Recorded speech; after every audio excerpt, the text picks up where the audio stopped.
Apong sa pisarman namin na ang tiyempo ang ginalauman sa dakong bahin sang pungsod. Manginhanda gihapon sa posibleng pag-ulan. Subong southwest monsuno kon hangin habagat gihapon ang nagapekto sa pinakabahin sang Pilipinas. Sunod sa pag-asa wala sang epekto sa aton ang tropical storm nga may international name nga Lan nga ulihi nga nasipratan 2,670 kilometers northeast ang northern Luzon.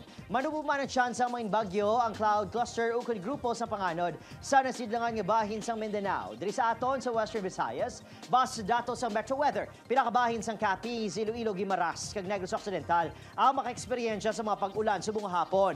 Posible man ang pag-ulan o kunang ulan sa iba't pakabahin sa pungsod ilabi na sa Ilocos Region kag Cordillera nga epekto sa habagat. May laptalap naman nga ulan sa Mindanao gani hindi gin magkalipat nga magdala sang payong kun magwa sa balay para may paragang sa init man o kun ulan.